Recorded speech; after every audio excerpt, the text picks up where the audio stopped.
Halo adik-adik semua, bagaimana kabarnya hari ini? Nah, Abang harap kabarnya itu selalu kabar baik. Nah, meskipun sedang saat pandemik seperti ini, kita tetap melakukan aktivitas. Apapun aktivitasnya, protokol kesehatan tetap harus dijaga. Baik ya. Nah, perkenalkan nama Abang Rian, Abang salah satu pembimbing kimia di Bimbel Talenta. Untuk hari ini, spesial untuk kalian, Abang pembukaan di pertemuan kimia yang pertama untuk di kelas 10. Gitu ya. Nah, tanpa basa-basi, langsung saja kita mulai. Pelajaran yang pertama hari ini tentang hakikat ilmu kimia. Oke, ini adalah basic dasar dari pelajaran kimia. Bang, apakah sulit pelajaran kimia? Nah, kalau pertanyaan sulit atau tidak, itu tergantung bagaimana cara kita menyikapinya dan sudut pandang kita. Kalau kita memang dari awal sudah enjoy untuk belajar kimia, maka untuk seterusnya tidak ada kata sulit bagi kimia. Tapi Bang, menurutku kimia itu sulit. Iya, benar. Karena kita belum mengetahui trik-trik menjawab pelajaran kimia, soal-soalnya, kan yang seperti itu ya. Jadi karena selama kita belum tahu triknya, maka itu nanti kita akan memindset diri kita sendiri, pelajaran kimianya sulit. Padahal sebenarnya pelajaran kimia itu tidak sulit. Gitu ya. Bahkan ada slogan yang menyatakan chemistry is fun. Itu benar. Oke? Baik, langsung saja kita mulai pelajaran kita hari ini tentang hakikat ilmu kimia. Nah, sebenarnya hakikat ilmu kimia atau kimia itulah dulu, apa sih artinya? Dari bahasa Arab dia dibuat, itu adalah alkimia yang menyatakan perubahan zat ataupun perubahan materi. Harus diingat ya. Jadi nanti kalau ada yang menanya apa sih sebenarnya arti dari kimia, jadi jawabnya adalah perubahan zat atau perubahan materi. Oke, nah yang kedua di sini kita masuki adalah hakikat dari ilmu kimia, di mana nanti di sini mempelajari tentang yang pertama susunan dari zatnya, yang kedua ada struktur dari zatnya.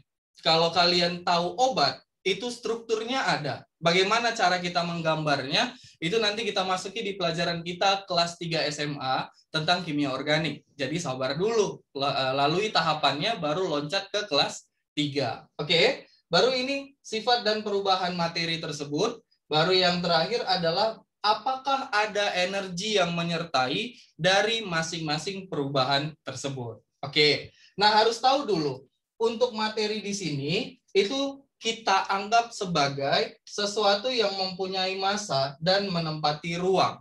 Gitu ya, dalam pikiran kita kalau ada massanya dan dia bisa menempati ruang, maka itu adalah contoh dari materi. Apapun itu. Sudah, tidak harus kimia kali, tetapi analogikan dengan kehidupan sehari-hari yang mempunyai massa dan menempati ruang itu adalah materi. Oke, sekarang gini, materi tersebut Dek, kita bagi atas dua. Yang pertama, ada dia disebut dengan zat tunggal yang hanya terdiri dari dirinya saja.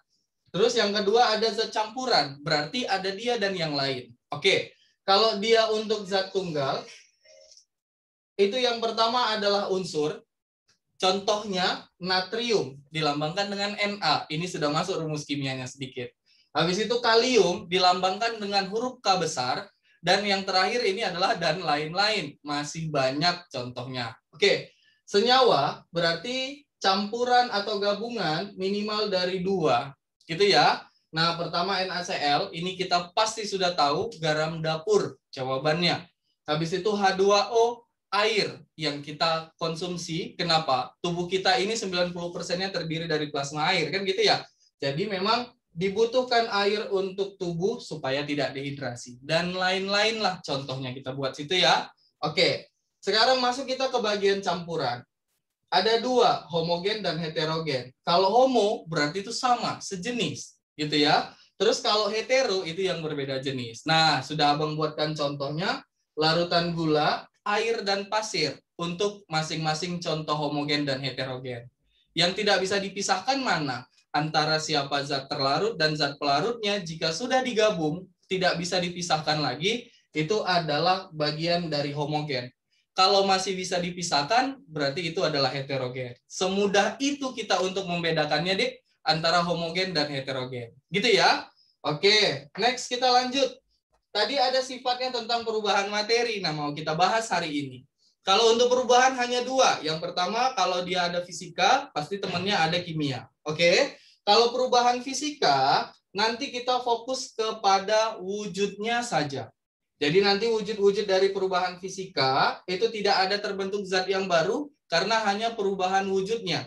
Boleh padat, cair, gas, berubah dia seterusnya, gitu ya.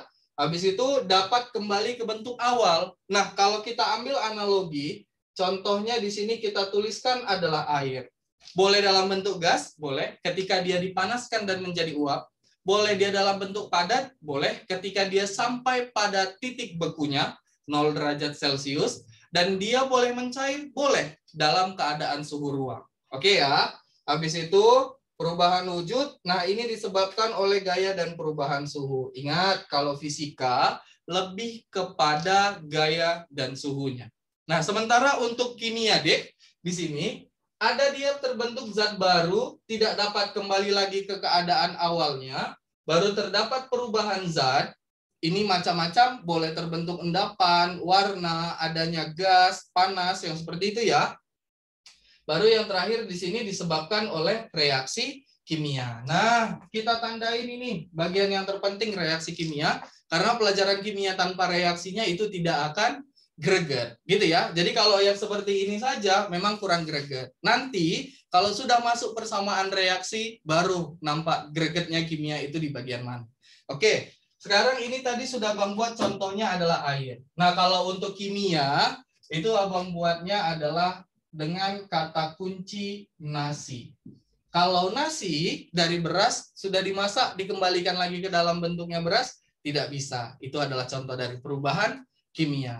Bisa ya adik-adik ya? Nah, kita lanjutkan.